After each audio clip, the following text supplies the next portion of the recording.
Hello everyone, we're planting a Venus flytrap and a pitcher plant. If you're joining today, hit the subscribe button to see more videos like this. So, get started. Hey, welcome back to my channel. My name is Brooke and this is Rolling, and I'm a Venus flytrap fan of this stuff. You're a fan of this stuff? That's pretty cool.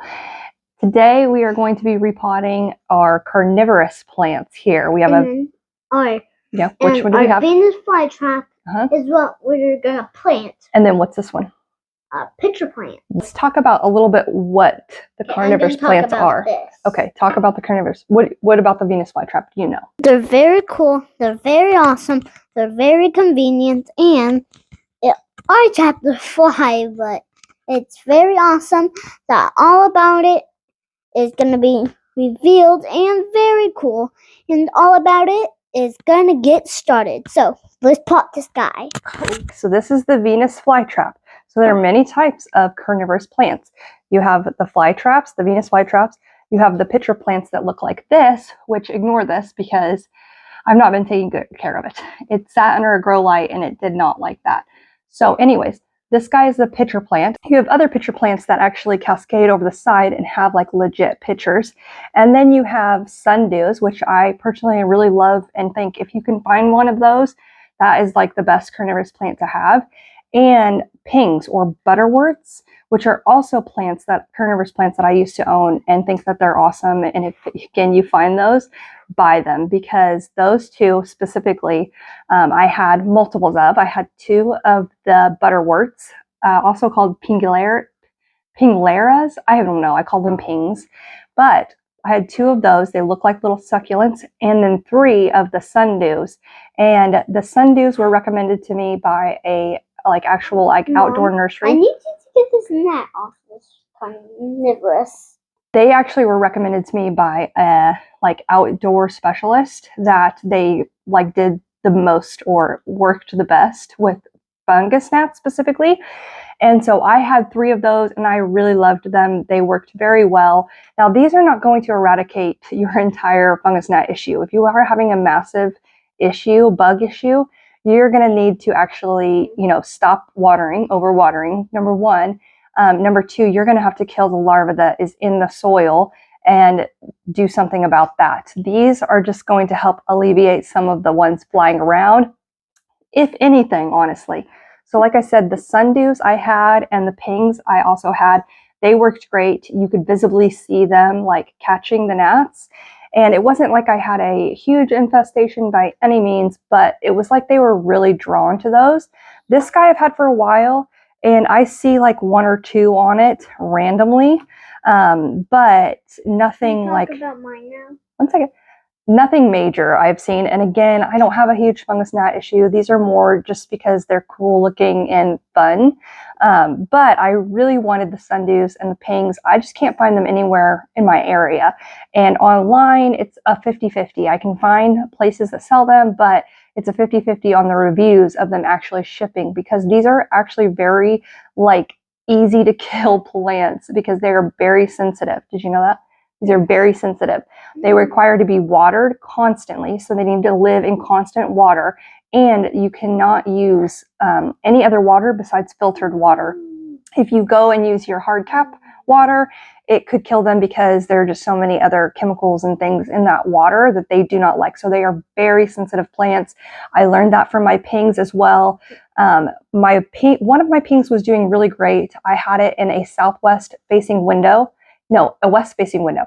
It was in my shower cove, actually. So we had the shower, and then up above it, a lot, you had a window. And so that is where I stuck the pings because, again, they're bog plants. So they like to be wet and moist constantly, and they like high humidity if you can give it to them. And so my ping loved it there. It did very well. It started to decline, but my other one sat in a southwest-facing window.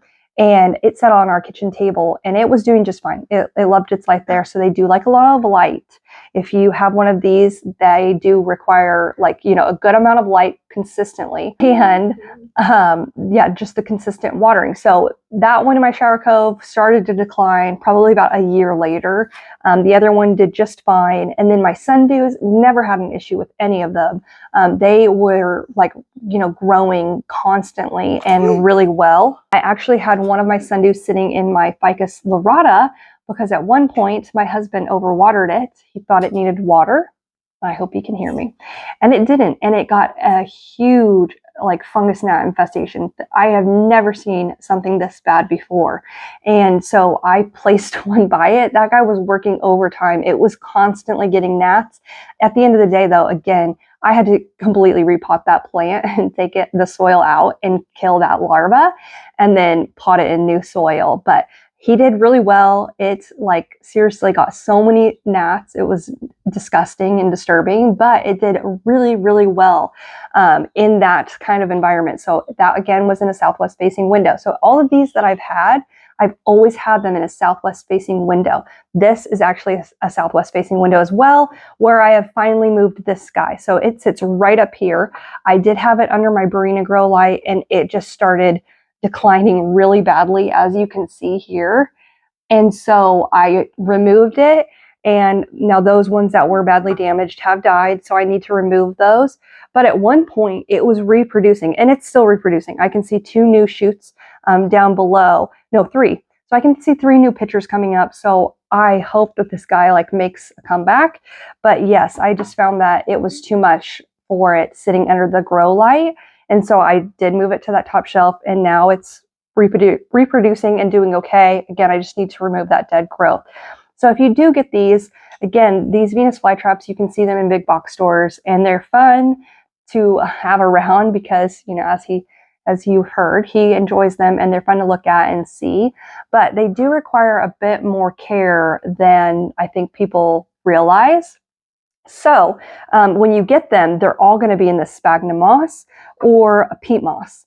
And so that's what these are in. I think this is just sphagnum moss and that is just sphagnum moss as well.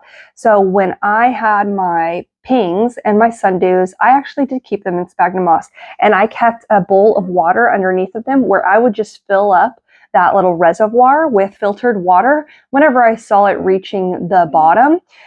But they consistently stayed in there. They did not move out of that little dish situation. And so I wanted to move these and actually make like a little bog planter because again, this one I need to like clean up and take the dead leaves off of. And then we got this Venus flytrap yesterday. And so I thought we would plant them together and create a little bog planter. That's what we're going to do. And also, this gnat came out of it, which I'm very mad about it, and I thought it was going to stay in there for every single week, but it didn't, so it's alive. We're going to plant these guys up. We are using this terracotta pot. For my Venus flytrap. Yep, for both.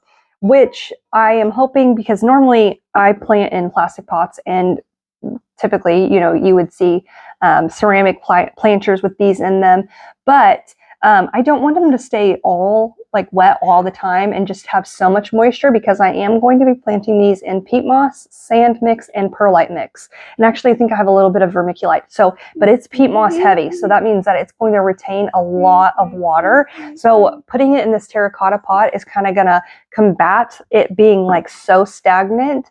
And because terracotta is a porous material, so it will soak up the water. And so I am hoping that, yeah, it'll kind of even out. I won't have it sitting like directly in water constantly, but also it's not going to completely dry out very quickly. This is a complete peat moss mix, basically. So I have peat moss, I have perlite, I have sand, and then a little bit of vermiculite. You're doing this and planting up your bog plants. You can also use sphagnum moss. You can put charcoal at the bottom, as what I've read a lot is charcoal takes the odor or whatever, like stagnant water. This is a small planter. It's fine. I'm also using a way more shallow pot, or a shallower pot. A shallow pot. I'm using a shallow pot instead of like one that's normal deepness, I don't know, whatever size, like versus one of these planters. So you can see it. I think it's wise to maybe plant them in something that's a little bit more shallow of a potter or a pot than putting them this much like peat moss into a larger, taller planter, because the root system on this guy, I am assuming, is going to be pretty shallow and cap. And so I don't want the mix to be more than the plant. So that is why I'm choosing this kind of pot. This is a 6x4 pot. So got that, and I've got my little bottom thing here. Now the part that I'm going to be most interested in is actually taking these out and not disturbing them. So again, as I stated, they are pretty sensitive plants. I'm going to try not to disturb the roots. I actually might just keep them in the sphagnum moss that's around them. That's around them. So yes, when you're repotting these, try not to disturb them too much, because again, they are very sensitive plants. They are like very much alive. I know all plants are alive, but like these guys, you know, they are alive. So we're going to try to take these out of the pot. You ready? We got to put the camera down for this. We're going to fill it up a little bit with sphagnum moss. No, with peat moss. Peat moss. So I'm just going to fill it up a little bit, just one little scoop, okay, of our mix. Then I'm going to take this guy. I'm going to try it on this guy first. So I've got my little tongs here as well, and I am going to just attempt to, I'm really also like, don't want to touch it. So I'm going to take this dead stuff off. Yeah. This is all dead. So we're going to remove that gently. So that is what we're left with. So there are new growth points, which one you can barely see right there. And there's more on this side also, too. You see a new growth right here. Yep, that is a new growth point. It just got burnt, unfortunately. Okay, so we're going to gently, ever so slightly, and you can see how like moist this sphagnum moss is. There's its roots. You can see it's very. Remember that one time I said be gentle? Okay, so there's its roots. So it's very little root system, as I figured it would be. So I also see a gnat crawling. Oh, sorry, buddy. I'll move you all the way. Gnat crawling. So I'm just going to remove this sphagnum moss because I just don't like sphagnum moss. Okay, so that's there. Yeah, and the table's getting so messy. I know. So I'm going to plant him right here. So it is also important to keep the plants above the soil line. So you do not, hold on, you do not want any of this sitting below the soil. It will rot. So I need to add a little bit more soil to the mix. So this guy is really live. So if you touch the insides of it, you want to show them how you touch it? Yep. And how you close one up? Here, do it right here. I'll hold it, you do it, so that they can see it. Oh, it didn't do it. It didn't close. There it goes, yay. So cute. Okay, so we are just going to gently, and I see an old, we're going to take that guy out. Okay. So it doesn't have any root system that I can see. So we're just going to, the very inside. yeah. Oh, because he's in a plug. Okay. Man, I don't like when they do that. So he's in a peat moss plug, okay? Noted. This is him with all of that off. And I'm just going to keep this centerpiece like that. So we're going to set him right there. Okay, I need to make sure again that this plant is sitting like to the top of the pot. You do not want these sitting underneath the soil. Like normally leaves can sit under the soil and they'll be okay because they'll grow back up and they'll find their way out. But this will just stay there and it will have new growth. No, it will become rotted. So we want to add a lot more mix so that these both are just sitting right on top. Yep. We're going to put him here. So we'll put him up. And I just left the sphagnum moss that was around him there. We'll put this there. And then we'll put this guy. Where should he go? He should go here. I'm gonna move him like that. And then he should go here? Yep. Okay. Trying not to. Now we're gonna send this froggy. I want to press him in there. So now they are both on top of the soil, which makes it more difficult to plant. No. Okay, and then I think the frog can go right here. For decoration. Like this. Look at that. He can be the keeper because, you know, frogs eat flies too. Yeah. Like that. Is that cool? Okay. They also So, go. this is our little planter. So that was it. This is him. So this is how it looks. There's our little frog. I know, look at him. He's so cute. That's his garden. It's his little garden. So his little carnivorous garden right there. So I'll water it with filtered water. Now where are we going to put this guy? We're going to put it back in my southwest facing window. Yep, we're going to put it right here. Yep, we're going to put it right there. I will, water it, put it back in my southwest facing window, and we'll watch it grow. So that was it. What do we say? Bye, everybody. I hope you had a fun time, and we love everyone. And thank you for watching this video. We had very fun with you, and we will see you next time. Okay, thanks for watching. We'll see you next time.